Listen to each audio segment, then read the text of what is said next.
Hello, good afternoon. It is a beautiful Saturday. Every morning on Saturday I wake up and think, what are we going to talk about today? So I think for a lot of, well, let me first introduce myself again. I'm Jamie Fang, part of the Fangtastic group. Anyways, today we're going to, Hannah, say hello before you eat the flowers. Miss Hannah Bell is 2 pounds now. Past 5 months, feisty now, love to play catch me if you can. Anyways, so for a lot of new members, welcome to our little family group. I think we're going to go back today to the basic, show some of the new members and also some of the old members that would like to have us send out the wires. I did manage to order the wires, so after the podcast today, sometime today, I'm going to bundle them and then we'll put the numbers and everything for in our supplies. So today, let's just start off with something like how to spike your plants. Okay, the basic stuff.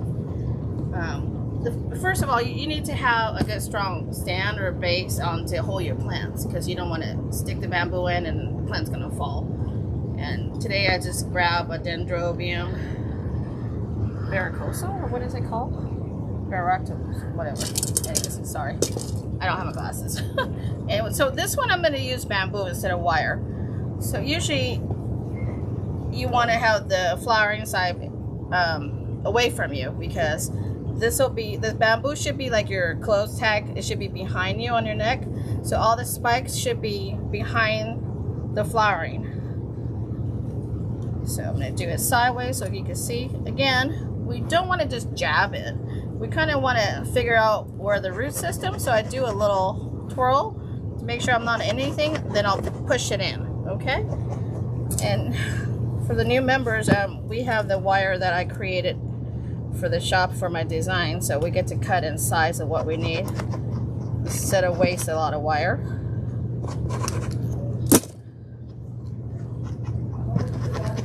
So again, the bamboo is behind the plant. Just think of it as your tag for your clothes. You don't want to wear your tag in front. Miss Hannah, what are you doing? This one is cut very snuggle, but you want to give it more space because you don't want to choke your plant.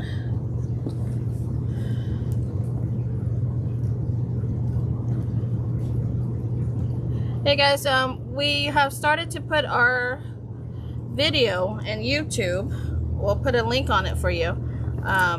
It's always 2 weeks behind, so this group will always have the first crack of the new and improved stuff that's coming out. And this is a good time to clean up your old stuff, old spikes. So follow us. Is it Norman's Orchids? Norman's Orchids on YouTube. Hit like, hit subscribe. Bam. Go ahead and share with your friends that is not in our podcast and see if they like it. Our VIP group, it's only for US only, so that we have the YouTube came up right behind, so we can share that with our friends overseas.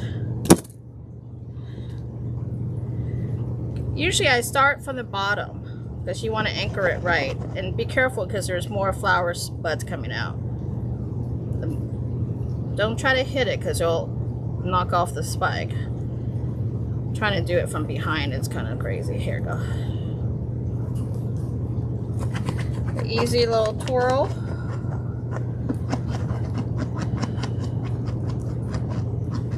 Voila. And I think we need to spike this one up in the front. Just gonna go ahead and cut a little piece. Do it this way. Is it better?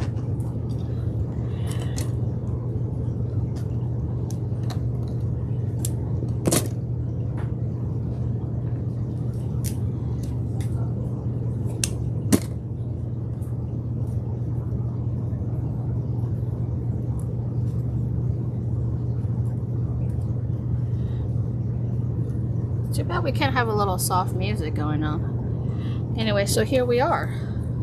The tag should always be behind the plant, so you get more, almost snap this off, so it's more visible. And here we are. We have a nice plant that's spiked up. Okay, so that's part of the how to spike with bamboo. So I'm going to move on and teach you how to use the wire gauges. Joe wants to know the name of that one. Who? Joe. Hi, Joe. From New York? Hey, Joe. You just give him the number. It's NF2044. NF, need to be in it? NF2044. Remind me, Roger, to bring my glasses next to me. Anyways, that's the dendrobium. Let's do one more. This is one of my favorite. This is that one that's really fragrant. Insignia. This one is NF1490. I took one of these home as well, and I love it. The scent, Roger, you love this one, remember? Every year it flowers. Again, we want to spike this up because they're going to get a little laggy. And look at this, is a great plant. And Mega Thrive, and you got 4 new growth for next year. So next year we're going to have 4 spikes for sure. So here we go. You want to find where do you want to spike. Again, it's always behind the suitable on this one. Again, do a little twirl. Hey guys, I can hear you. Twirl.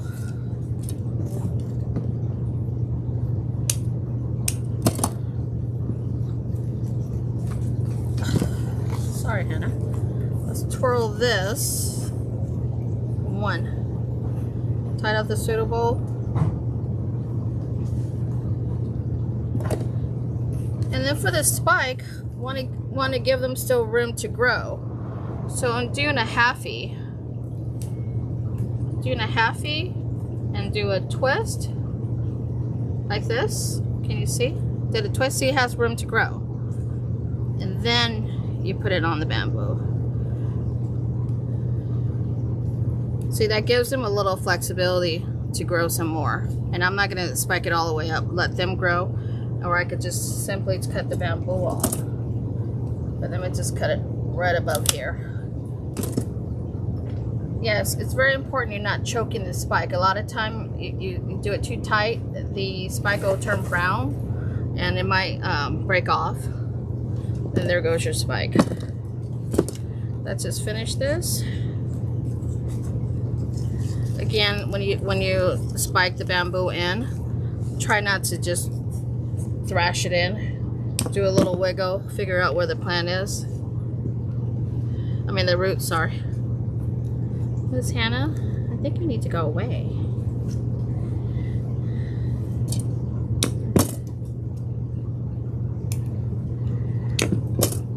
We could put the item number back on the wire for later. This is my bulk one, but we do sell the smaller packages. I like this because bugs cannot hide within it. Millibug cannot go in there. Here we go again. Make it to a half a loop. Come in. Be careful with this. Try not to hold it on the spike because you might break the spike. So you do a crisscross. Give it some room. Actually, the best way to do it is always above the first flower.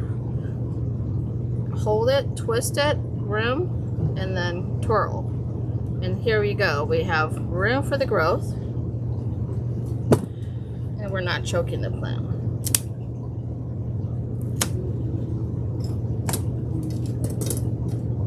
How are we doing, guys? How's everybody Saturday?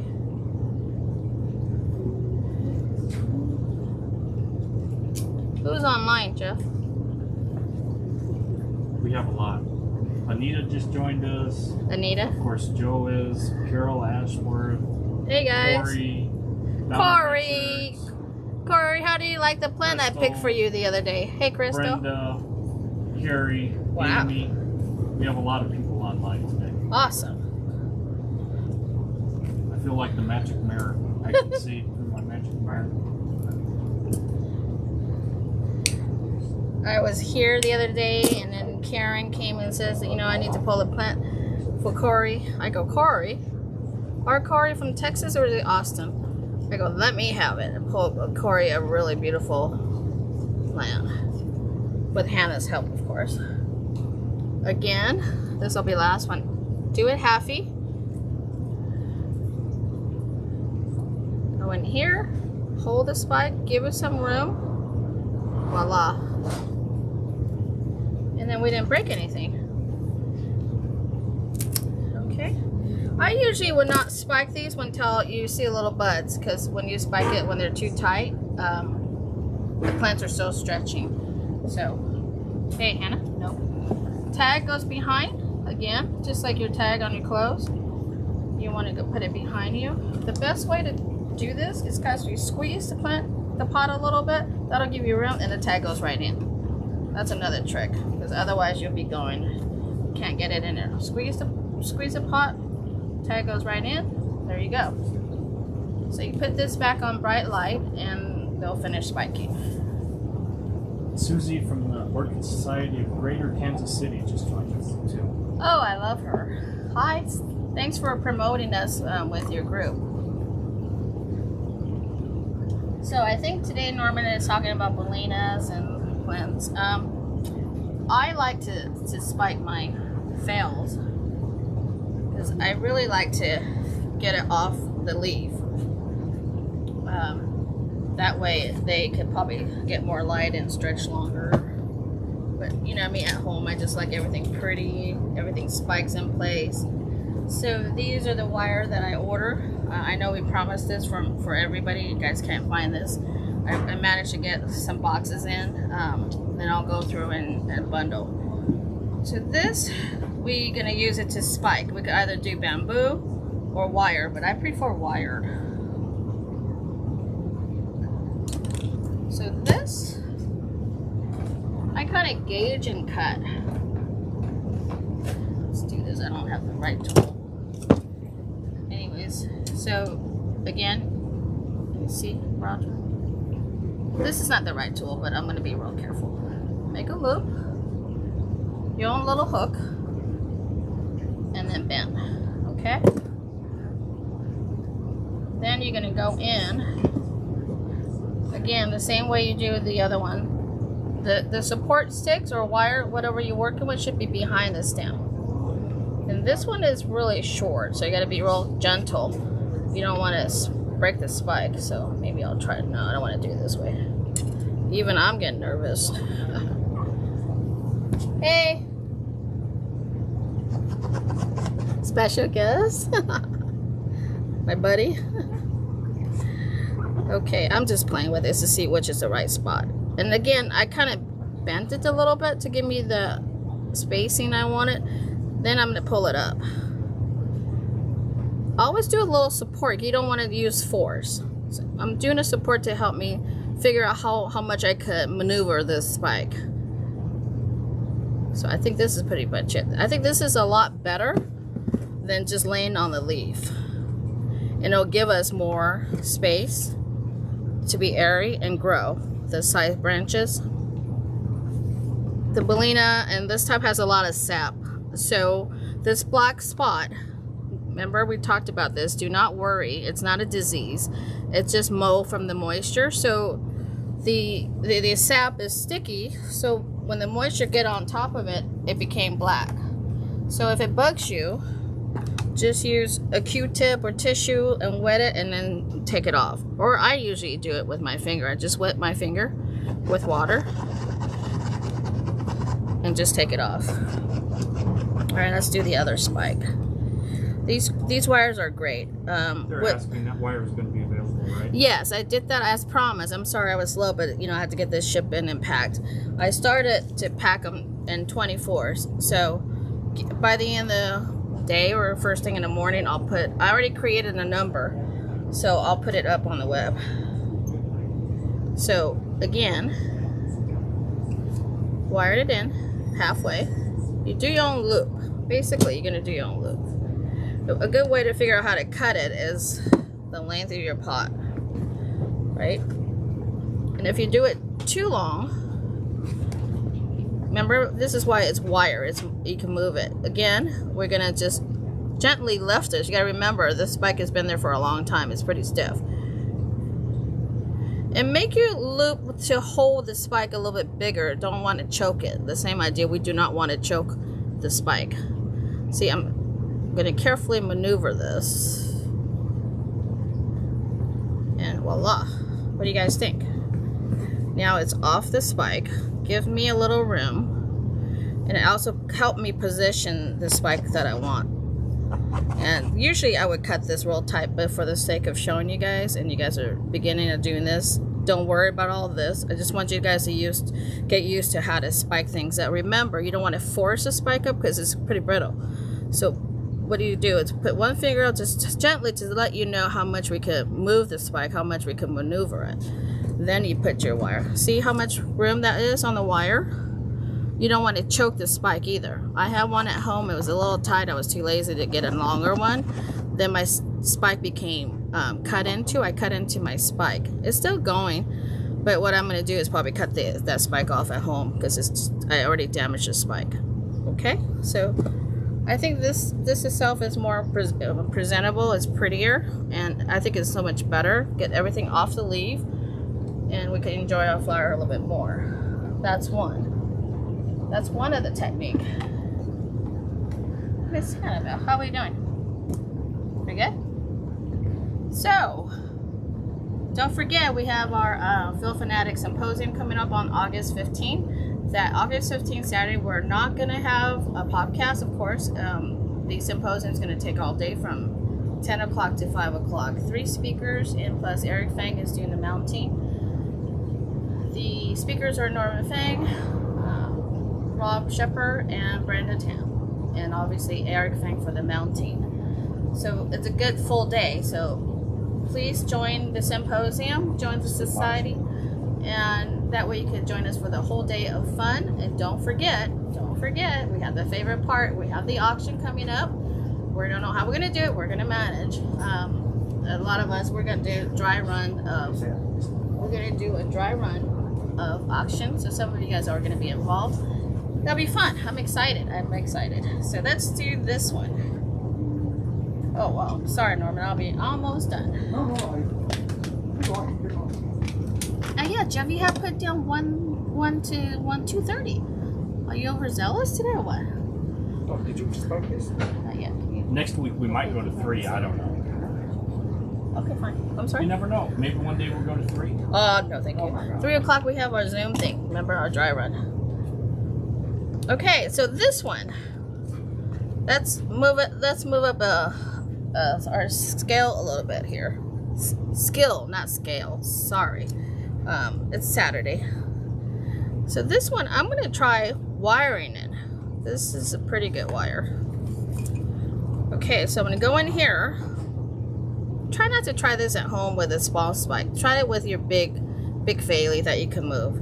So this, again, I'm holding this. I'm going to twirl this. Because this is a longer spike. Be gently. If I break anything, it'll be like Norman. Give you guys a heart attack. Again, you try not to hit the flower because the pollen cap is there, remember? You hit the pollen cap, the flower fades. These wires are perfect for this.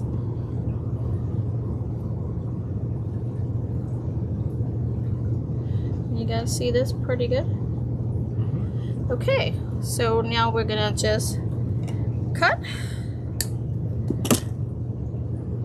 and gently.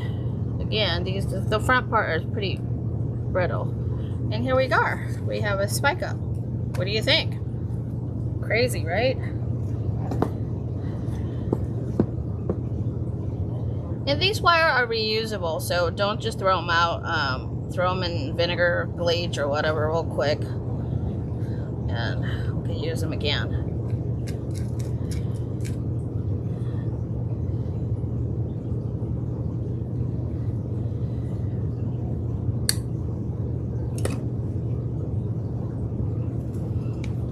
See what a difference just a little grooming does. And the wire, try it, like I said, try it with something like a bigger spike, like a white Phal or pink Phal. You could actually do this on your Phal until you get a hang of doing this. If not, you could go ahead and do the wire technique I did earlier. You don't have to do the whole loop. I just like the loop. I just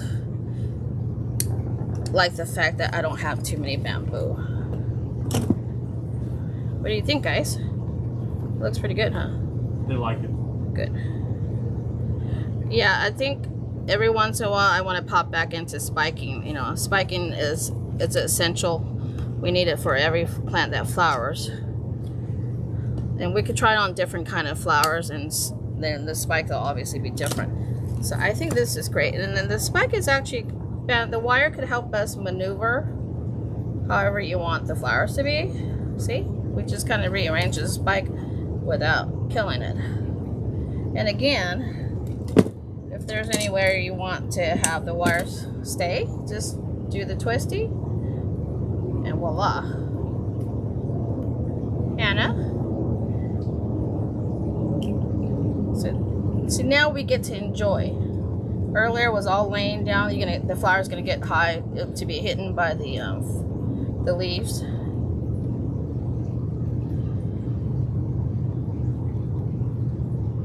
I think this is so much better. What do you guys think?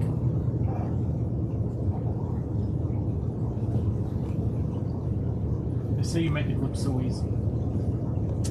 Well, 30 years later of doing this, yeah, I could pretty much do it in my sleep. Practice, practice, and trust me, we still break stuff when you're not paying attention. So Norman wants me to do this, and I would really need a thin wire, because that way this is not going to be easy. So this one, I think I'll just do the loop, because I'll snap it. We have another gauge wire that's really, really thin, but loop, make your own hole.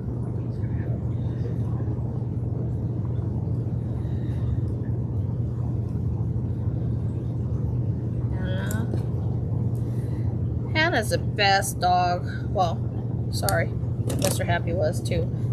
She's not very needy. She's just there. We hang out all day. She's started to have her own character. Here we go. Remember, the spike should be behind. I think this is going to be a little long. Well,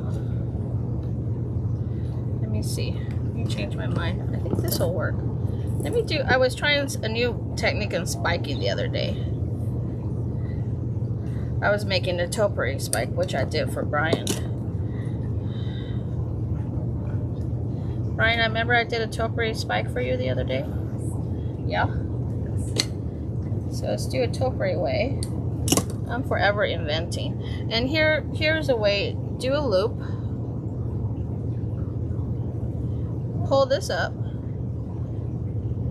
And squeeze that gap a little bit without really choking the plant. It's very tiny. So essentially I'm making a handle basket, kind of. And this is something I created last week with Brian's plant, so I'm still working on it. That's cool, huh, Brian? Brian's our adopted, huh? Where the green wires is a little bit harder to see. Which green wire, honey? The green wire. Right here?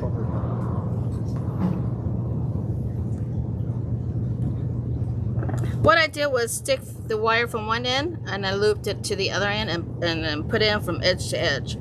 So again, we do this.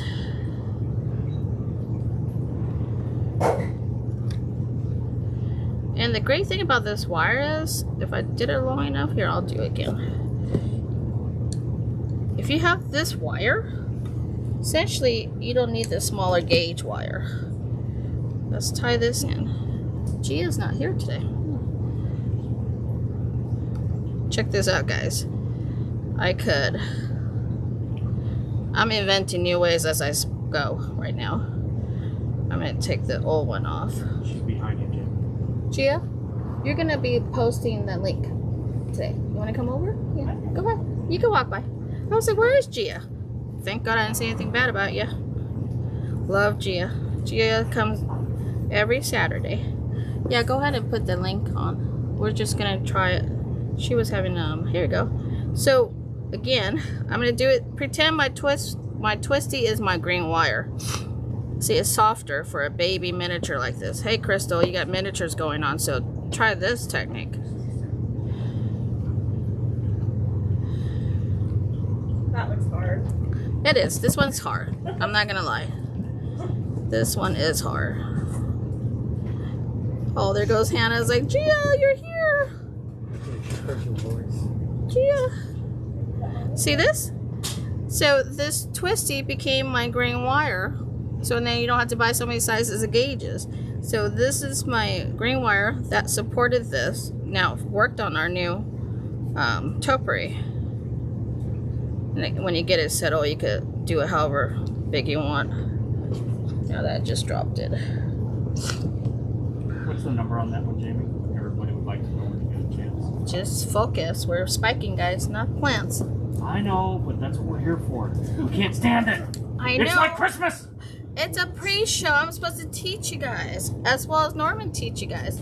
I'm not a QVC. Everybody wants to buy now, buy now, buy now.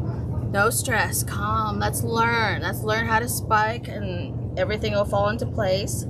Here you go, guys. Sold out before they can get it in their cart. That's true. A lot of things are getting sold out because now we have a lot of podcast people coming into the nursery. I just had 3 watermelon walked out, and the witchcraft. The witchcraft Norman just posted. 3 people came in this morning. I got here, what, 11 o'clock? And I helped 3 podcast people already. You know why they didn't stay? Because they wanted to run home and be comfortable in their couch. So I think I'm just going to loop this around and decorate my wire a little bit. How about that? Isn't it cute? We just created our own little... Norman has a wearable. I have my own little... Actually, you could even hang it. Look how cute this is. I am kind of loving this. This might be a jumper today.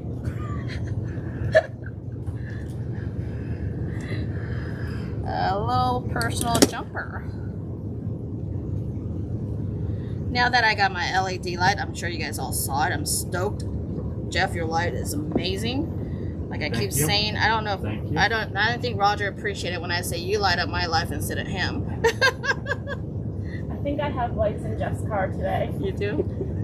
Yes, she has lights. So again, before I changed my mind to topiary, so now I just try to incorporate this and put wire on the first stem and just brought it over. So now we're more in line of the presentation. Good? Beautiful. This one is so cute. This one will do really well in Jeff light. Okay, so today we talked about how to bamboo with bamboo, spike with bamboo. We talked about how to do the wiring with the loop. Recap: the wiring with the loop. We did the bamboo, and then, gosh, I show you a lot of trick today. And then we did the spiking with just the wire. And now we just started. We created this topiary effect together on the podcast. This is something I have never done. Well, last week I did with Brian's plant. So, oh, sorry, number, right? NF2145. Gia is great. Gia's going to help us throw the numbers up there as we go. Then Crystal and Corey, forever going to tag team if Crystal's too busy. Going to do the post, what do we call it? Recap. Recap. Crystal calls it the recap. So this is NF2145. Gia got it? Not on the website yet. Oh, not on the website. Okay, well, can you just write it in for later? I did write it in. Okay, thank you. Yeah. Okay, so a lot of stuff is, you know, you guys are, this finally came back in stock. Just got it back from Asia. These were so, oh my god, I didn't realize it did it. When did that happen? The 3 baskets to do the mounting. Norman, she wants to say hi to you. Destruction. Feisty. Oh, I'm very interested. This is the new improved. Oh yes. See the before? Too small. We make it wider and bigger, so easy to stick. You can even put a miniature Phalaenopsis. Yeah, the one. The Denii Celopenensis one here, and that gives the room for root to come out. I don't have strength with my carpal tunnel. So this is essentially what you're gonna get. this is great. Here you go. There you go. I'm trying to think of space for you. So also the this one came back as well. I think we sold out the first batch. This little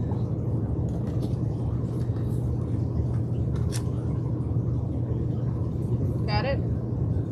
This one Norman just did a wire through the back. So this is I'm not sure if it's in. Just put all the numbers in. Gia, if you can't pull it up, it might be. We're working on it. I just had our office manager create a number for us, so keep the numbers. This just came back in stock. This one is really cool, but I don't have a number yet. This essentially look like a fake tree trunk or tree, so we'll put this on soon. And this is going to be the number for the wires. The wires going to be bundles in 24s. So yes, I'm going to sit there and count 24s for you guys. And then we'll put this on. Jim's laughing. Yes, I could count up to 24. Thank you. You guys see? This is why she's so polite. This is how she walks around with me at the nursery all day. And she doesn't care. I'm like a kangaroo mama. Looks like a pocket orchid. Pocket orchid? Yeah. So finally, I'm sorry it took so long. But now with shipments with UPS, you know, just never could tell when. This is going to be bundle in 24s, okay? And this is what I've been using this morning and wiring. So it's thick enough for you to make your own topiary, your wire on the spike, and your wire on bringing your bellina up.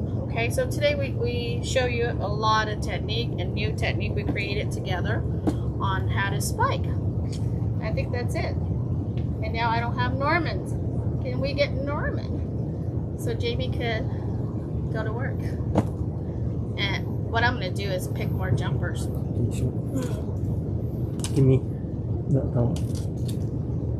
Oh, this one's amazing. So that's. So let me clean up before Mr. Fang comes.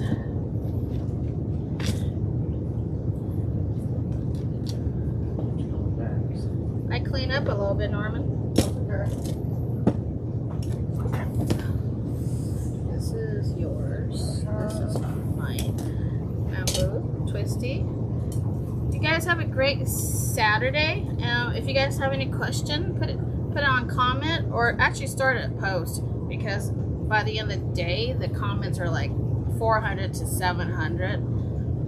So I probably would miss it. But yeah, if you have questions, just directly put a post on our page, so we will answer to you, because we would like you to share with the rest of a group on your questions versus private message us, because that would be hard. Your friend Aaron just joined. Who? Aaron, we missed you, guy. We need you to come to join us at the podcast and the symposium. Don't forget, August 15th, we're not going to have a live podcast. We need your support. Just think of how many podcasts we gave you and didn't charge you for it. Oh, guilt. Guilt. Come on, guys. We did. This is what, our 18th podcast that costs you absolutely $0. So I am asking you to join our symposium, so I can start having a scholarship out for these kids that we need to teach our future growers, guys, because we're all going to get old. Anyways, well, you are. Norman's like, you are. Anyway, so don't forget what I said. Cost you $0. On August 15th, we'll put a link up again on how to join. It'll be fun. It's $39 for 3 speaker and demonstration, so it's like $10 a head. Am I the speaker? Yeah, you're the speaker. You forgot. You signed up. Well, you didn't sign up. We forced you. Bye, guys. Have a good weekend. Hello. I hope you guys have enough, Jamie. Okay, my name is Norman Fang, and I'm Norman's Orchid Nursery. I started a nursery about 1986 when I graduated from Cal Poly Pomona. And today's topic is Phal bellina. And how many of you grow bellina off before? Anybody? Okay. Bellina is one of the best summer flowering species, and they are native from Malaysia. You know, and one of those countries is on my to-do list is go to Malaysia, Philippines, and Indonesia. There's a lot of the summer blooming species come from, and so this is what really inspired me, because back in the 80s, when I was in school and I was reading the Orchid magazine, and there was an article on this guy Michael, you know, which I become a good friend. Michael from Malaysia, and he was 25, it was really a young age, and then he would go to jungle in Borneo and then collect bellina. Well, in those days, in the 70s and 80s, this type, okay, the green flower with kind of purple fuchsia is called Violacea at the time. But now, fast forward today, you know how the taxonomists always like to do a number on us. So now it totally changed. If you are one of the old growers like me, we used to recognize this as a Violacea. Okay, now it's called bellina. So, and the old bellina, which is the solid color or reddish color, is now called Violacea. So, what I like about this bellina is they love the heat. You know, they love the heat. They don't mind the heat at all. So this is why right now, you notice that the new leaf coming up in this time of the year. We had the right now, just yesterday was 102 outside in the greenhouse, and we keep about 85 in here. They love the weather.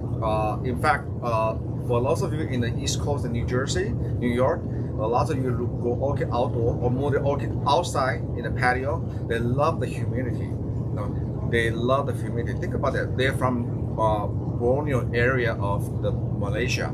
It's very high humid. The night temperature don't drop, and not much. You know, so it's perfect. If you grow it in Arizona, it's a windowsill or in a greenhouse, this is perfect for you. Now, about growing the bellina. So I personally, because I'm always like fragrant orchid.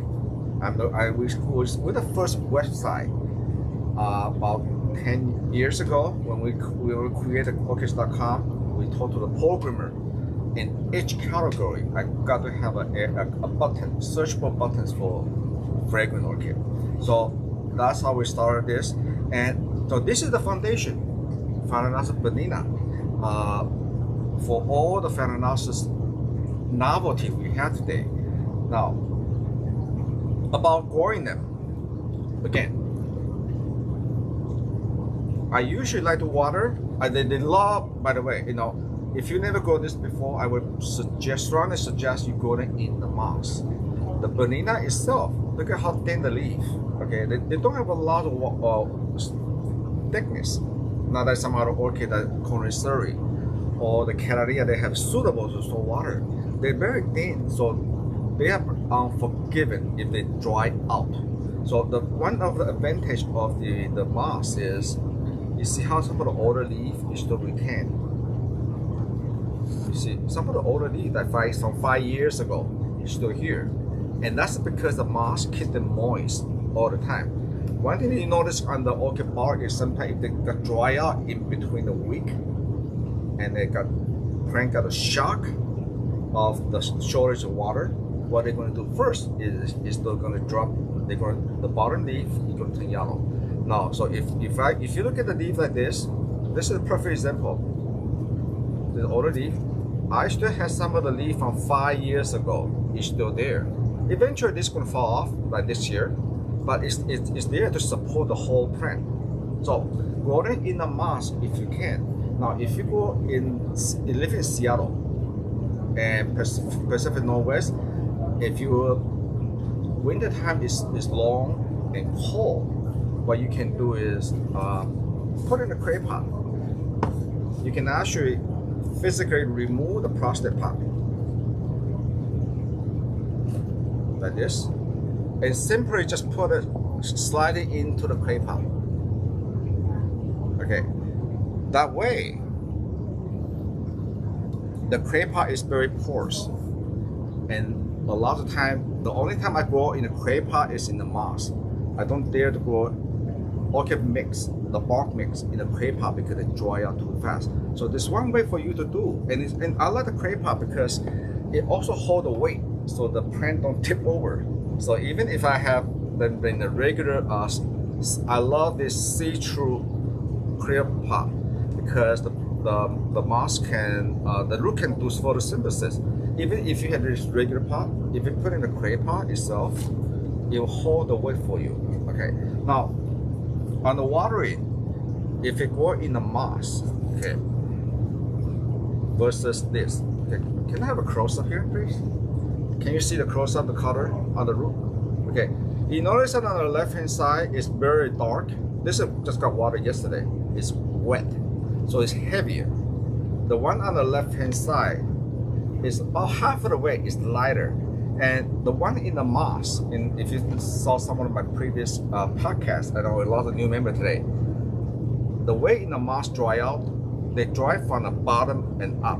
So you can see it is lighter in color.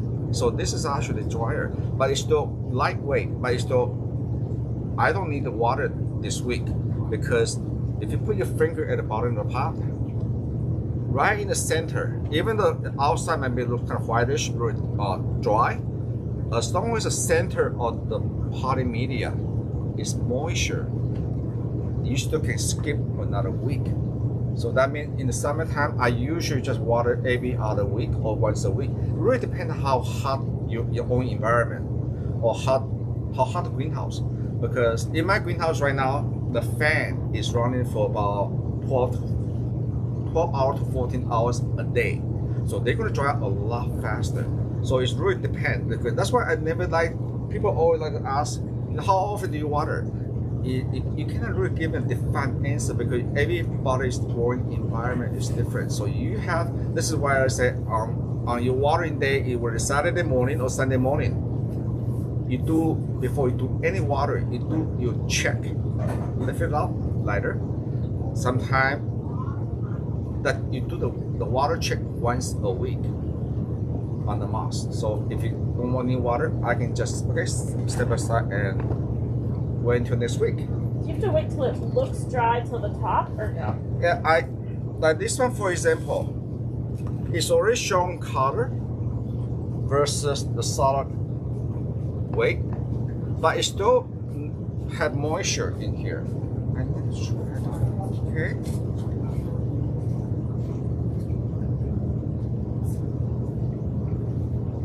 Yeah, most of the plant got water before Friday, so all this have moisture, see? Okay. Now, on the feeding, okay, you only actively feed the bellina type.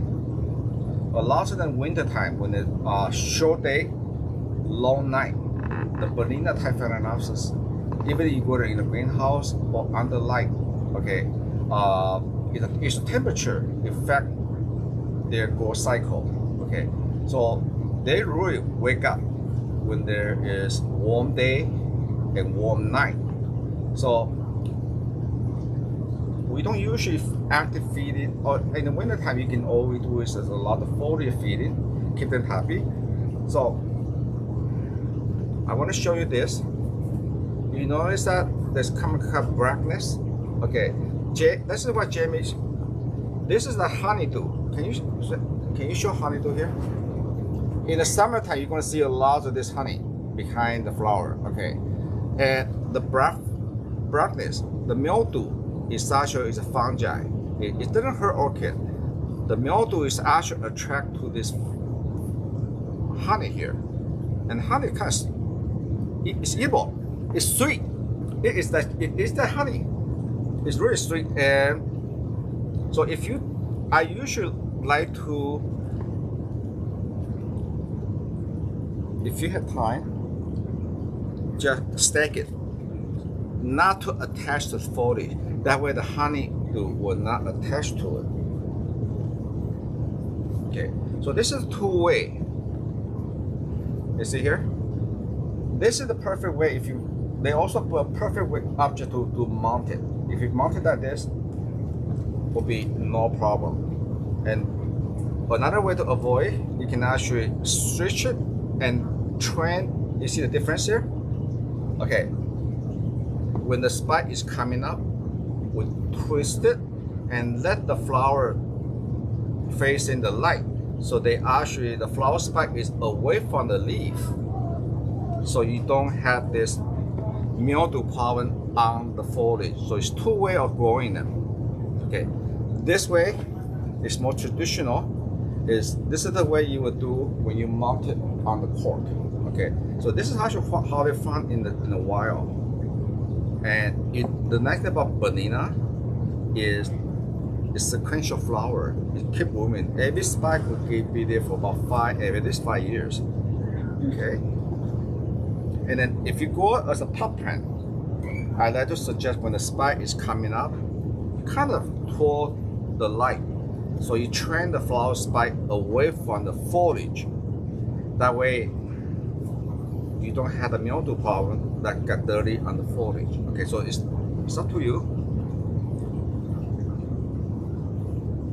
So, see here. Any questions so far before I move on? So we covered the. Okay, so the water essential in right this time of the year is a long day, warm day and warm night. It's okay to put it outside if you live in Florida or in Alabama, even Texas, when it's hot and humid. They love it. They actually do better, more than outdoor, where you have high humidity versus the air-conditioned greenhouse in the office. Jamie spiked this one. Okay, good. Okay. Other than that, if you go as a pot plant, like in the pot, or especially under light, you always water the bellina early during the day. Okay. Try not to touch the crown. Make sure the crown do not have water there. But if you do, and that's okay. Just make sure at the end of the day it tilted when the leaf is dry. The water dry off. If the water does get into the crown, all you have to do is just tilt it. Okay. For 45 degrees, and that way they dry out. So if you go under light, it's always make sure you have a small fan. So the good air circulation, because the leaves is kind of together. So you want to make sure the water doesn't stay in the crown itself. Other than that, just follow our routine. If you have the essential kit, a teaspoon per gallon of water. I grow all this beautiful bellina without any fungicide. Okay, just follow. For those of you who are new, we use a teaspoon per gallon of Physant once a month. Okay, to drench the plant, or if you need, or you can actually use the diluted form to disinfect the foliage also. All this bellina, we had to spray pesticide, but we do not have fungicide on them. And also the Mega Dry. Mega Dry make the foliage thicker. The enzyme, when you have this shiny, waxy foliage, the epidermis is tougher for the fungi to penetrate and have an infection on the foliage. But this is why our fertilizer, Norman's fertilizer, this does not have any urea in there. If you see a lot of nursery, I've been to a lot of nursery in South Florida, and the bellina was just like really elongated, but the foliage is paper thin, really soft, and they're always very susceptible to a lot of soft rotting on the bellina, especially in South Florida. That's because the fertilizer they have a lot of urea in there, and urea also causes not only they kind of slow respond, but also cause a lot of the epidemic to be very thin and more susceptible to fungal disease. Okay. Any questions so far? So I've been doing, by personal, I've been doing a lot of bellina breeding. So now you have a lot of selection now. This is a very good strain. All the first brood, bellina ceruleae. Okay, don't worry about the number. We'll have a number for you later. But one of the reason I personally been collecting the bellina, and also with my contact from Asia, a lot of the bellina we have in the United States. If you look at the Zuma Canyon or Alta Free, there's a one called for the Valencia country acres. Okay, the AMAOS. So a lot of what we have in the United States or the bellina, well, from that, and they've been sulfate and cyprid. So what we've been doing right now is getting a lot of new, what we call a jungle strain.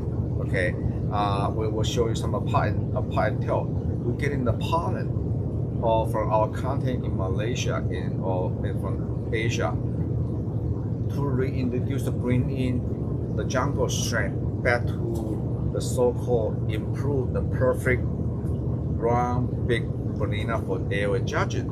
So this is why a lot of time what we're looking for is the bigness. This is why a lot of time myself, look at this. This is the first broom bellina. This is what put my on the map. We had 2 awarded, one FCC, Jamie got an FCC, and another AM Norman about 3 years ago. And this is the strain, okay? But if you never have bellina strain before, you want to get it from Norman, because we're all strain. We've been introduced a lot of jungle strain, and for me to breed, I don't spray fungicide. If it didn't survive here, it got rotted, we toss it. So we do a lot of what we call natural selection. Got to be genetically disease resistant here if it survived without any fungicide, okay? And so over the last 10 years, this is what we come out the way. Look at how, this is our first bloom seeding in 2.8 versus I think some so-called, but this is why a lot of people say, oh, the bellina, Phalaenopsis are the same. No, this is why when you buy your dog, you buy it from the breeder. You know, you don't want to get it from the milk. Garbage in, garbage out. The breeding, the pedigree is very, very important. If the pedigree is more pest and disease resistant, you're gonna have an easier time to grow them, to enjoy the plant, versus trying to figure out what should I spray. Okay, but this is all first broom seeding, and with the help of Mega Dry, look at this. The second spike is coming. This is only 3 years old. Yeah, see? A second spike is coming. This is the first bloom out of the same year. So if you never had Mega Dry before, you want to get it. So they just come in.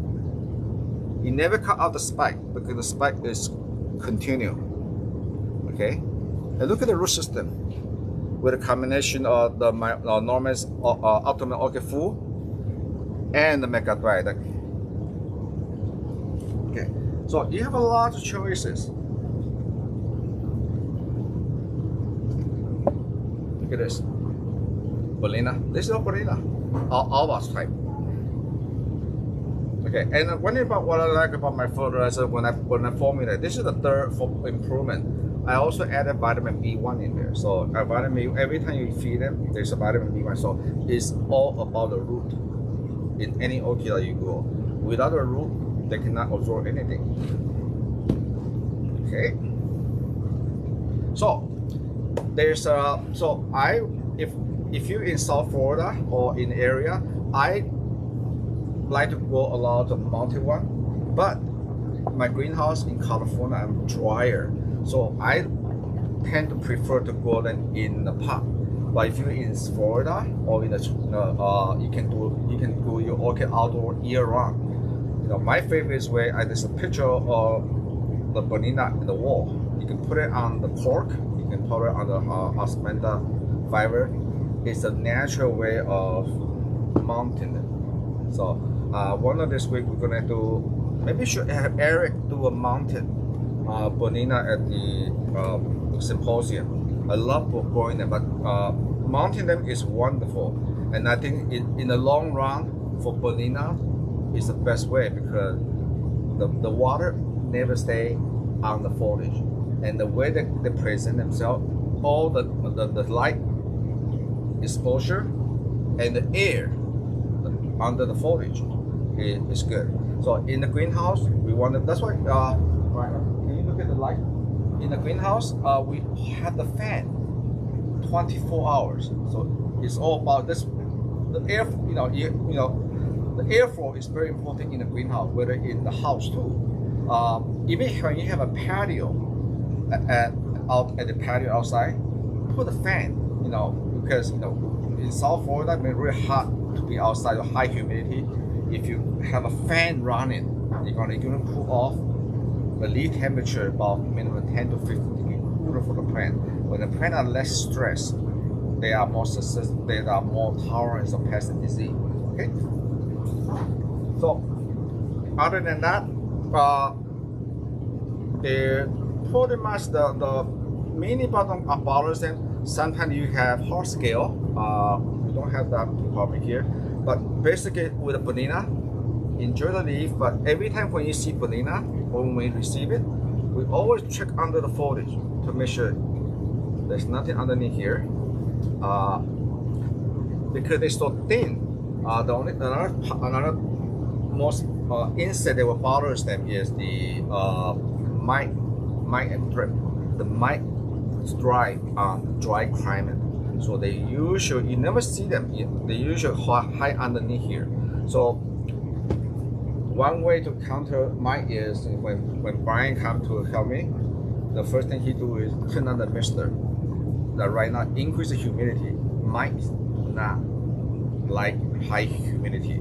So you don't have that problem in Florida or in the East Coast this time of the year. But for us in the West Coast, even in Arizona, might be a problem. Yes. So Bradley Miller is asking, is there a bellina breeding that focuses on large flowers and smaller leaves? Yes, it can be done. Well, this is what I'm doing right now. Right. Okay. But this are what we call the big size. This is why my customer don't like seeding size. I would prefer strongly suggest you buy at this blooming size like this. When you buy the small, what I call eyelashes size, maybe very cheap on eBay, but it's not worth the wait because when they are small, they're more subjected to pest and disease. You want to buy at least this size, what we call this 3-inch size, and it's about 3 years old. So they're slower. So it's a bit more expensive, but it's worth it the wait because they can have flower all year round. Does bellina flower ever get bigger than what you have here? Yes. Well, we can't get it too big because this is a species. We can achieve a bigger flower with a hybrid, but what the bellina is always going to give you this kind of leaf. What I'm going to show you on a later show and tell is some of the hybrid we're working on that Brett is ahead of me with a more compact leaf. But this is one of the hybrid haven't released yet. It's an alba hybrid. Look, this never get big. So Brett, when I release this item, I will let you know. Okay, this have the Mycorrhiza in the background, so we try to cut down the leaf. But when we come to the species, there's so much we can do because the plant genetically are big. But all we can do is try to work on the disease resistance and also the maybe early to flower. We have some variety of the bellina. On my website, on the upper right hand side, top right hand side, there's a search button. All you have to do is just type in bellina, and they're gonna bring out all the bellina strand, whether it's alba, hybrid, we have. And it's a lot. You'd be surprised. I was checking out all my bellina earlier, and I was surprised I have 3 pages of bellina and bellina hybrid related.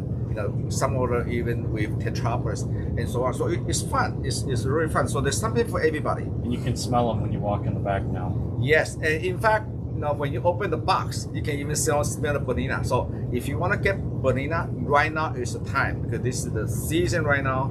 They do not usually like to ship in the cold weather. So for now, all the way to October, the end of October, but we do put heat pad in there. But this is the now to get it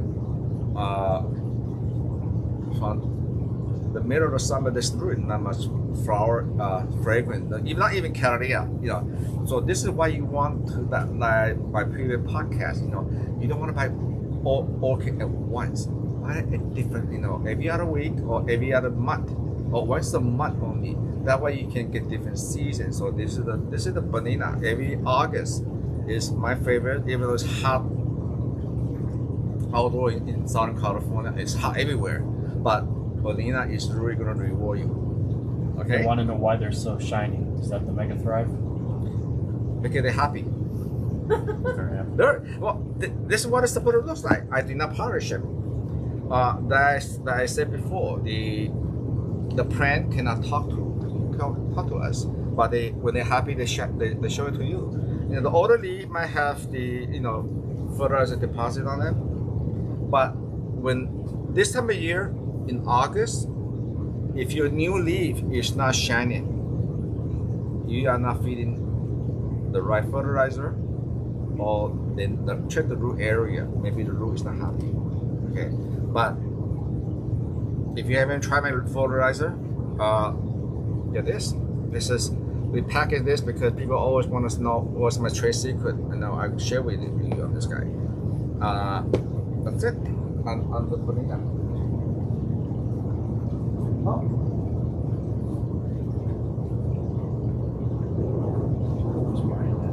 Look at this. This is some of the one we're working with.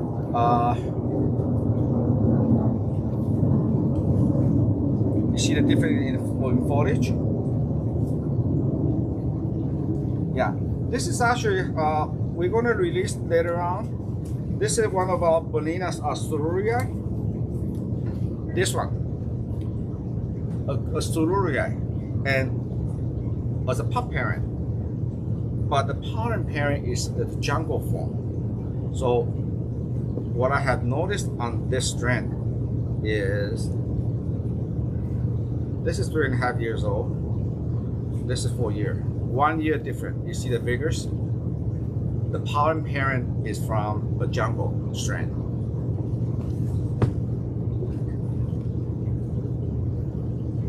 This is 1 year younger than this one here.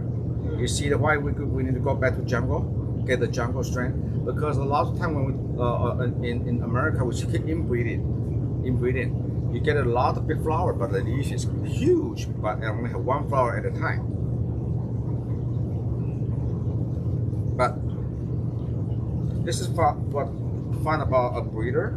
See, my next generation right now, I think there's a potential. You see the foliage on this one? This one from seed. So this might be the one to like what Brett is saying. Big flower and a compact leaf, but this has jungle strand and very vigorous. This is 3.5 years old only. This is 3.5 years old, but this is Sururia. So what this one, but they might not flower Sururia though. So when we offer this, the flower might be green, but with a tinge of green and some blue. But what we're trying to do is get the species vigorous back to the species. So from here, then we can work on pick out the best one and do a selfing and trying to bring back that gene pool back to the breeding. So this is kind of what we're doing. A lot of work. This is why the label is very important. And our label in our website, we have spend a lot of time. We even have our friend Richard Paul help us write a description. Before you buy anything, or even just for fun, that description is a lot of information. It's educational. If you are judges too, younger judges, this is very very good. Nobody do description anymore. Even though we nice part of the website is even the old catalog, because the spacing, it cannot put a lot of writing. But thanks to the internet, now with that description, we can write as much as we want, you know, if you care to read it. But that's wonderful information. So this is why a lot of time the type ingredient, the pop parent, the pollen parent, we will try to tell you information. You know, sometimes the pop parent might be an award winner, so you know some kind of quality, or we'll tell you that, hey, the pop parent, it might be a plant from a gift from some of my friends in Malaysia, and but this particular one, the pollen is from Malaysia, so it's supposed to be a jungle plant, and it was in the private collection for 20-30 years. So we're very, very lucky to have the pollen that our good friends share with me. All right. Bill Zimmerman is asking, when is the right time to repot? Yes. Bill, let me tell you the worst time to repot. The worst time to repot is in the fall to winter. So the best time to repot is about April. Just before, not too cold, not too hot, just the beginning of the long day. For now to October, don't touch it because you don't want to repot it. So the optimum is about April, May. Okay, but remember, the worst time to repot it is in the winter time, when it's short day, cold day, and cold night. That's the time when the plant physiologically they will lose the shining, the sheen, because the plant go into kind of dormant. Unless they are in the jungle of Malaysia, they will be okay. But in the north, in our hemisphere here, okay, they will go to dormant. So that's when you don't want to repot it. You start to cut down the water. You start, and then you still can feed it. But what I usually do is I do a foliar feeding, because a lot of time, most likely the moss might be really wet. Or if you go under light, you can get one of those. If you have like this kind of warm growing species, I do recommend, if you go under light, to have one label and get the heating cable. You know, the heating cable for germinate seed. You can dial to set it at 65, 70 degree. 70 degree if you like is fine. That way you have an artificial zone for all your heat loving species, the bellina or Violacea type. So I think that's a good suggestion for you if you go under light. So I think under light is a way to go, especially for this species, because they are flat and they are very, very good manageable, or at the windowsill, but not a really cold window in the winter. Okay. Are we ready for show and tell? Any more questions before I go to show and tell? So pretty much just enjoy. And remember, when you water them, after 30 minutes, make sure you tilt it. Make sure there's no water staying in the crown, then you'll be okay.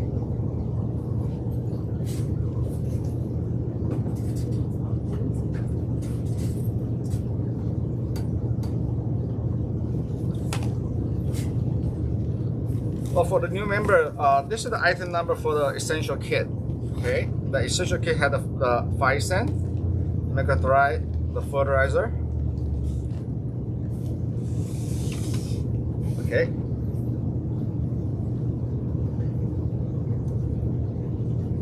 Okay. Oh, I did all for them. Okay.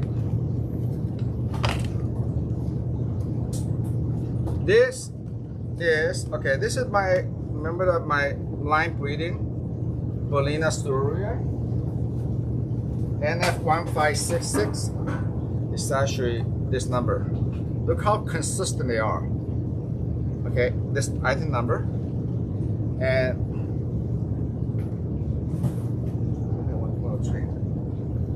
this is bellina Sturia, the whole tree, and crossed with the wild species.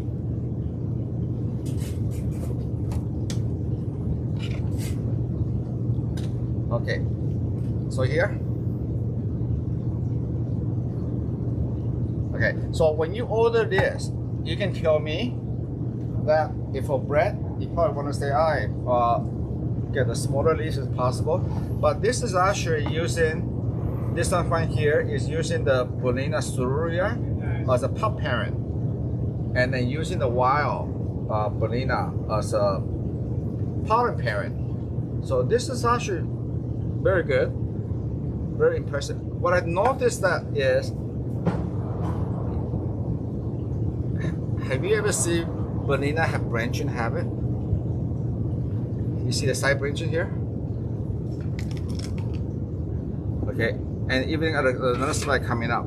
Okay, so this is kind of phenomenon. Okay, I don't know if it's genetic or it's a megathrice is working, it's magic. So, but I never see a bellina with side branches. Yeah, but I think it had to do also with the wild species figures. Okay, and this is the sururia.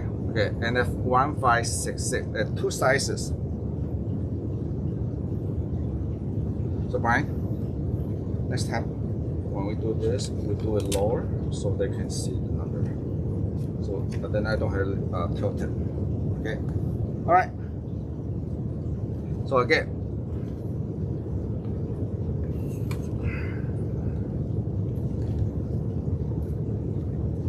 Okay. What's next? Oh. Okay. This is 256. This is the strand. I love this strand. This is the strand from. Okay, yeah.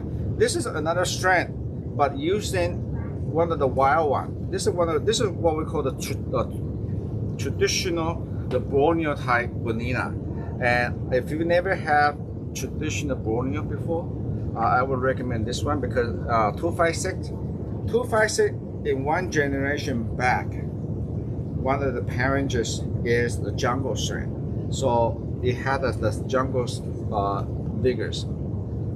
And there's two sizes. I think that the premium size $65. This is the one you get for $65. Look how handsome the print. Wow. Okay. This is the traditional, the Borneo type. Okay. Oh, the fun one. And then NF433. Oh, the Bellina alba. I love this one. Here we go.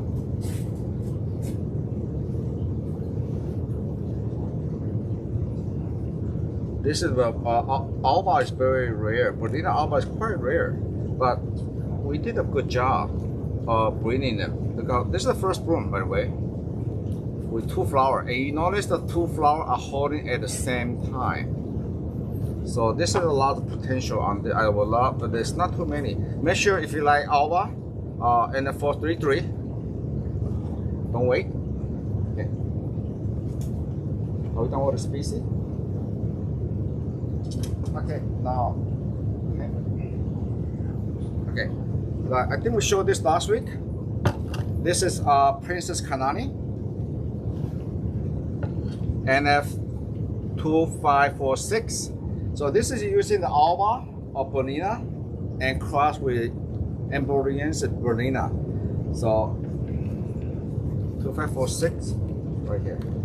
And this is a big size. And look at how many spikes they have.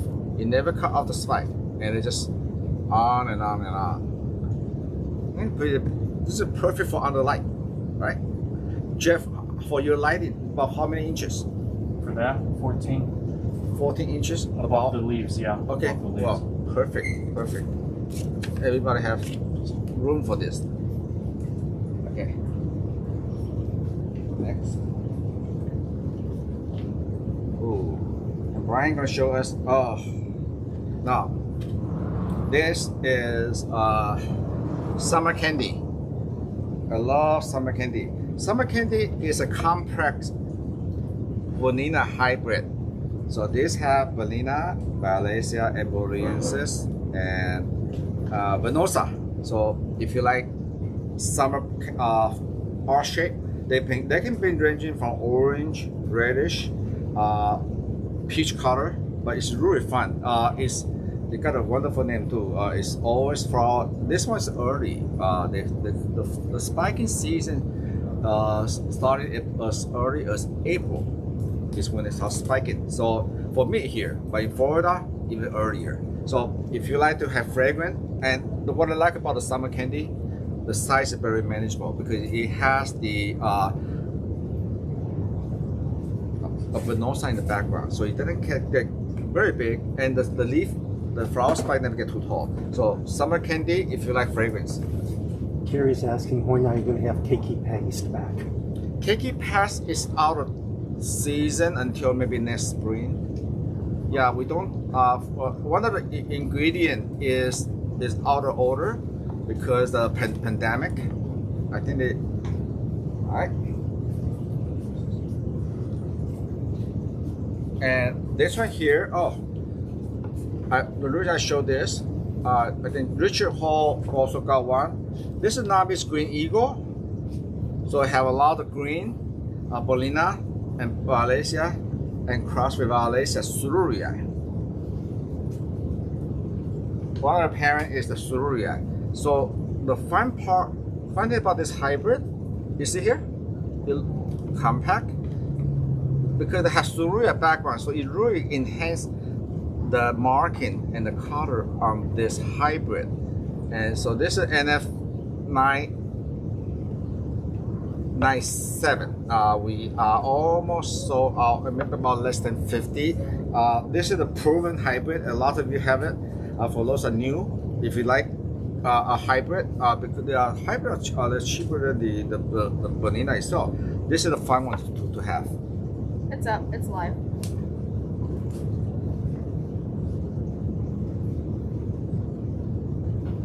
The wire stick is now live on the shopping cart. So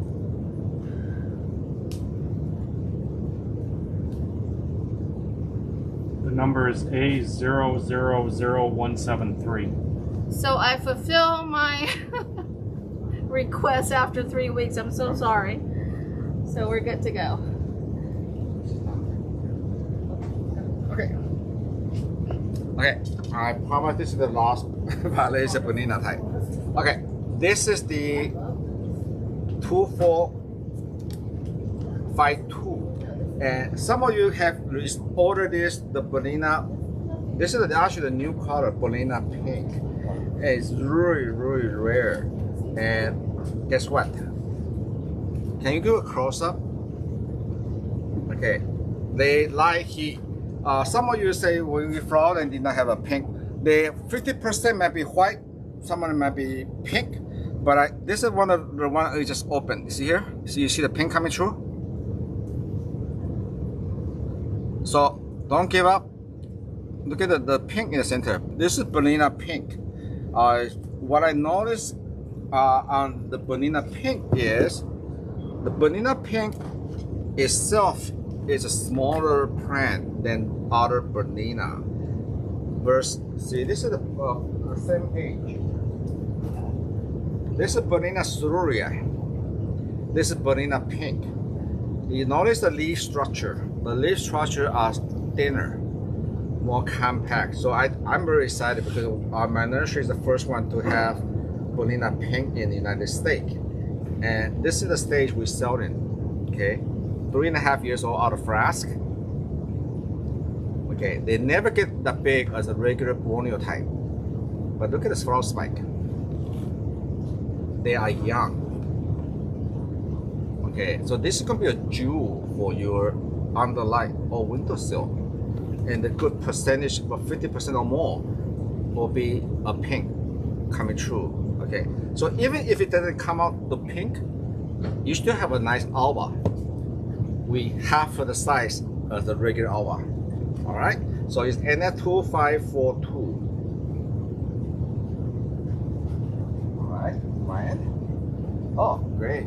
Oh, this is called crystal. I think crystal come out of the silver before, but we finally got this back in production again. This is Terracotta. Then it's called not a classified under than Ferranasa Terracotta NF2545. I just love. Jamie spiked one earlier. This is micro, one of those micro mini. 2145. And not on the website yet. Okay, 2145 on our website. Okay. Need to release, huh? What's on the tag? Yeah, 2145. Okay, right. We will do that. Okay. Fine. Can you tell them to release this on the website?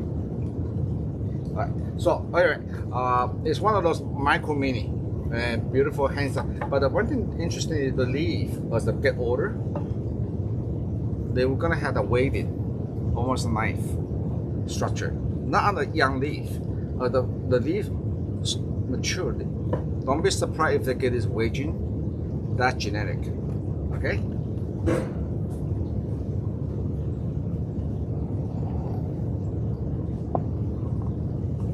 Okay, we have to have a miniature. If you like miniature, we don't have this one for about 2 years. MC 1775. And this one's called Miller's Tropical Sunshine for Cordova Canary. It's actually breed from Gold Tris, and Gold Tris is an equestrian hybrid with Kanani seed.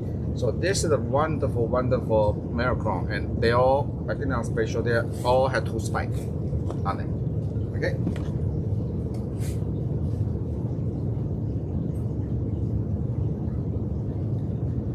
Next one. Ooh.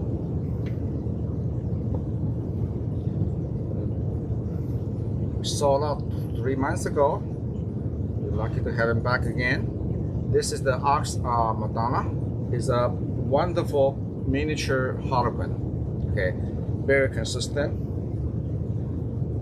and they don't get big. So it's one of those items that is perfect for under light or windowsill. And this one here is Asian Big Ben.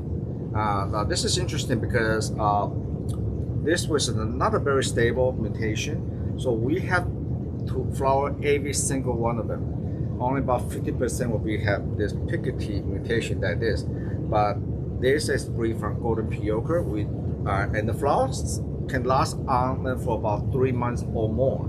So if you like something unusual, this is done by stem prop, and both of these will be a good addition for you.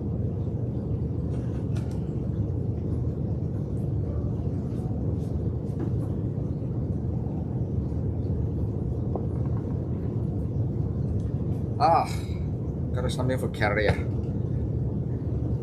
This is MC 2069. It's actually SLC. It's chain flower horn by Sunred Ruby.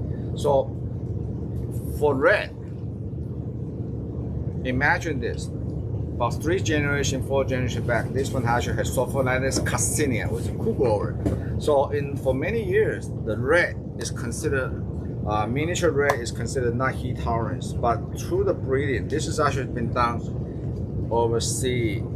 Yeah, okay, this is a bred in Tainan, my birth city. This wonderful friend, he actually been breeded for the heat tolerant red. And what I like about this plant is it's not big. Look at how, compared to some of the variety, it's manageable. And with SLC in the background, so they have BLC and SLC, which means, well, this is what we call intermediate grower. They can take the cold, they can take the hot. So it's very weather tolerance plant. So this is, this is proven. We have sold this item in Florida for many years. It's proven to flower in South Homestead, and usually they only, this is a very rare chance they flower in the middle of summer, but usually they flower twice a year, spring and fall. So the plant you get in will be ready to flower in this coming fall for you, okay? The path, okay, oh, wait. So we try to have something for everybody in this, not just Phal. For the path grower, we have the Paphiopedium leucochitum. Okay, look how beautiful. Perfect for under light. And this is a very good strand. Very, even the leaf is very pretty. When the leaf underneath like this, it tells you the spotting is going to be really bright. So in fact, this look at the website. The spotting have been very, very dark for you. And another species is the Chalworsii. And this is one of my favorite species. Chalworsii, even though the leaves look kind of solid, but it's not a cool grower. This is actually a warm grower, and it will grow well. Both of these will go very well next to your Phalaenopsis. It does not need a cool temperature to cool off. So this is item number 1950. They just released it on the website. Not yet. So, not yet? Oh, jeez. Okay. Thank you for checking. See, I'm all ahead of myself. See? So Brian, can you make sure this is released on the website? Okay.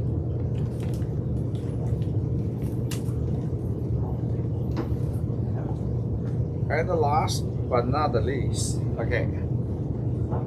Some of you are new. This is my MC213. Is the New Guinea. This is the one that I've been working on for the last 10 years. A tissue culture. Look at the beautiful. This not your regular Amabilis that has solid green leaf.